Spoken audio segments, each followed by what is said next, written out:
Man, when it comes to the homeless issue in the United States, I think the only way that they're going to do anything about it is they're going to have to make it illegal to be homeless one day. I really think illegal. They're going to have to start going out on the street, reaching out to the homeless people and asking them and telling them right away, okay, you know what? You only have two choices. You can either go get help, go to a shelter, go to a program, or you're going to go to jail. I know it sounds a little bit extreme, but if they don't do something drastic about it, it's just going to keep growing and growing and growing. What other choice do they have? People are not accepting help. When you say help, what do you mean by help? Typically, they will take them to a shelter, and then at that shelter, they'll have a program for drug rehab. They'll have showers, sinks, a living space, a bed, shelter, things like that. So a lot of the homeless people, they're not accepting help at all. Right. So they're willingly living out there. They're willingly living out there, because I'm going to make an argument that homeless people in the United States may be some of the most free people on the earth.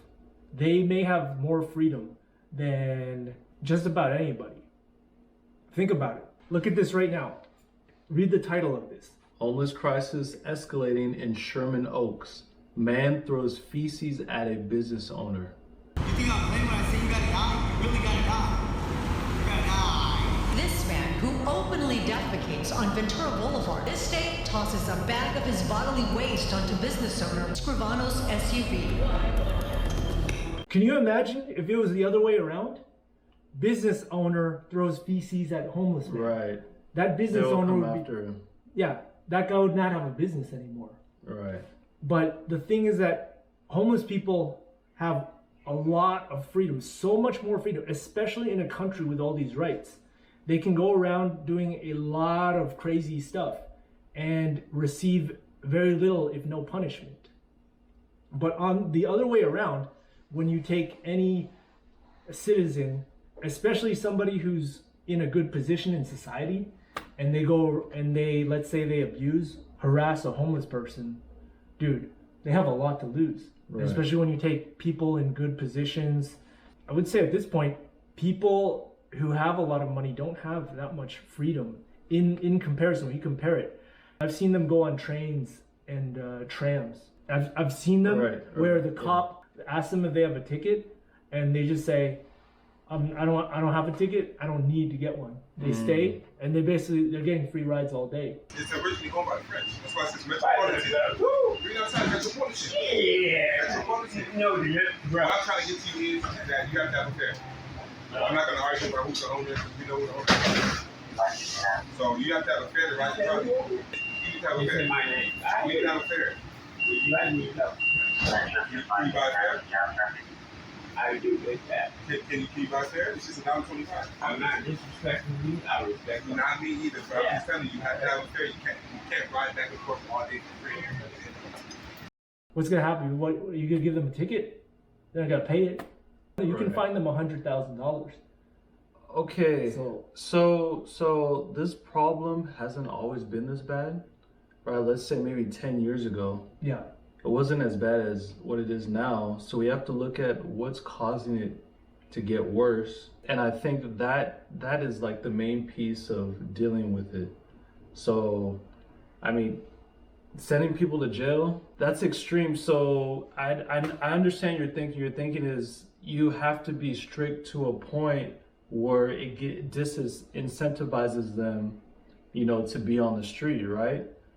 So we also have to look at what's causing them to be on the street. Yeah. A lot of times it's drugs, fentanyl. A lot of it is mental disorders. Okay, let's just start with mental disorders. If they're not thinking clearly, they can't really, you can't expect them to make the right decisions. So in that case, would jail be the option, or will forcing them to go get help, actually physically taking them, instead of to jail, take them to a place where they can get help?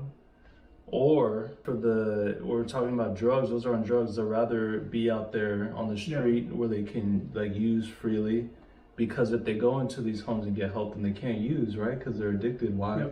why would they go? So in that case, that is tough. That's the gray area. You can't force them to get help. You can't physically grab them, because once you do that, we live in a country where those rights are protected. Right. So that's, Legally, yeah, you can't do that. yeah. Right. So that's why that's why one big argument I would make, and a lot of people are probably going to come after me for saying it, but I believe homeless people in first world countries are some of the most free people in the world. Well, putting them in jail, isn't that forcing them somewhere too?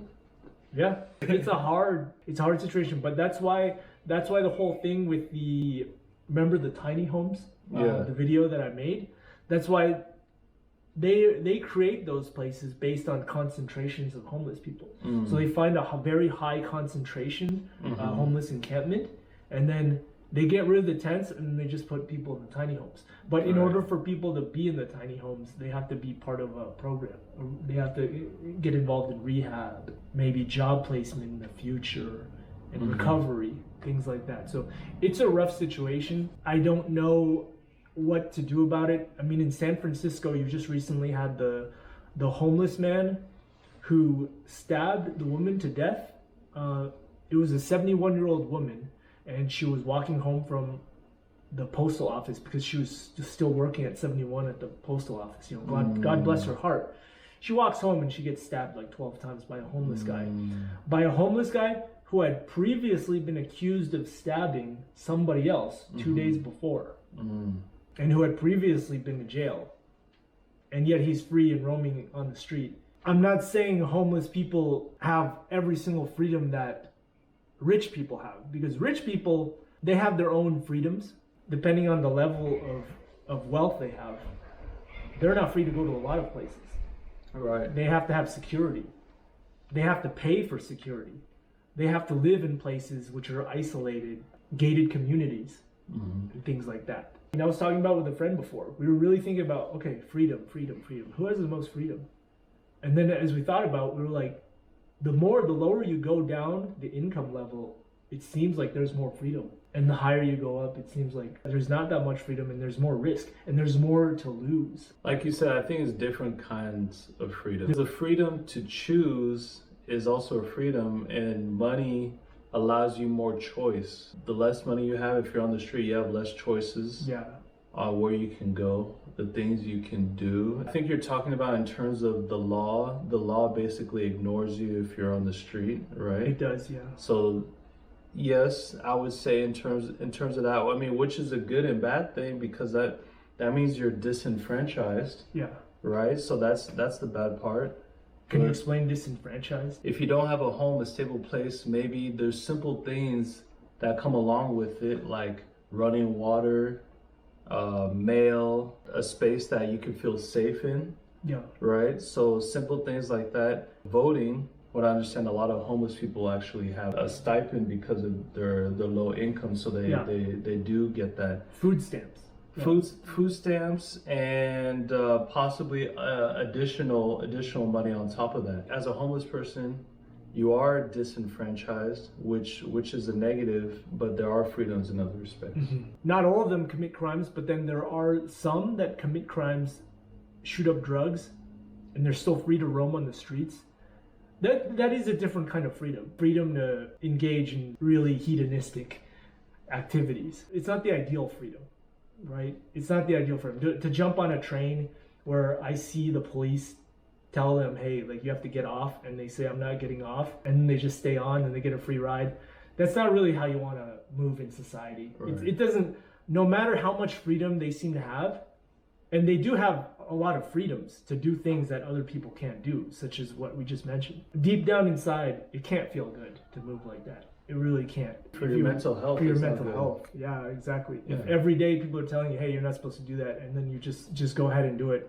In that sense, it's like acting like a child, because I remember one of the best quotes was that when you take a human being and they just say, oh, I can do whatever I want. I can say whatever I want. It's not an adult. That's a child, because an adult understands there's a right place and a right time to do things and say certain things. Whereas a child, they just, run off and do whatever they want. I've seen a lot of childish behavior, to be honest, when I've seen homeless people who want to get on public transportation and get a free ride. It's not really adult behavior, what I've seen. Mm-hmm. But who knows what has happened to them after all the drug abuse and just life on the streets. It's a rough life. Mm-hmm. So there are freedoms, but they're typically, I do agree that they're probably the freedoms that we wouldn't want to have. As the homeless population grows and a lot of them are refusing to get help, what can you really do? The tiny homes was one solution, but are there other solutions? Okay, another thing I'm thinking of, the money we spend on housing the homeless, or maybe the rehab programs, we're talking nationwide, probably in the billions. The amount of money we spend towards that versus stopping the drugs coming in the first place. Where is it more efficient to put the money, right? Because the problem is the drugs a lot of the times. Solving the drug problem, is that where we need to put more money? Maybe the strategy we're taking towards addressing the drug problem is not correct, or we need to actually stop the drugs from coming in. Is that even possible? I don't know. You know, one reason why Asia doesn't have a lot of drug problems. In many countries, you are put to death if you are caught smuggling drugs inside the country. That'll fix the problem. Yeah, I'm just wondering. I'm not saying we should do that. No, man. I'm not just saying either, that'll but fix I'm just the wondering if the United States needs to take more drastic measures with crimes. Even when you see in Malaysia or some of these Southeast Asian countries, Singapore, when they discipline people, there are videos on YouTube, you can look it up. People will get whipped, physically whipped, to the point where it will scar them, their asses for life, and they can't even move properly for months. I think when you have that type of corporal punishment, it does influence people a lot differently than getting handcuffs put on you and then sitting in a cell. People get used to that, and people get comfortable with that. Corporal punishment is not comfortable. And it's not really something that someone wants to get used to. I'm not saying we should do it, but Well, we have due process. We have a constitution. yeah. Yeah. So in a sense, a lot of the people who engage in criminal activity, they're protected, Right. and they're put in some kind of comfortable situation. That's definitely something to look into. I believe the drugs that are coming in, that's definitely a big issue. I think promotion of good family values, like we've been talking about in other videos, I think that's also something to look into. That's also something that affects how society is going. Good family values, harsher punishment on drug smuggling. I think a more assertive approach with people who don't want to accept any help, that are homeless in the street. But then again, what can you do about it at that point? They don't want to accept help. But if the population just keeps growing and growing, you can't have too many homeless encampments. They've proved that those places spread disease really quickly, really quickly. Like can you imagine, they get really dirty, and you have a lot of people in those high concentrations of those people who aren't showering, who aren't keeping themselves clean, who are shooting up drugs. Yeah, it's a rough thing. It's a rough situation. So no, those are some interesting solutions.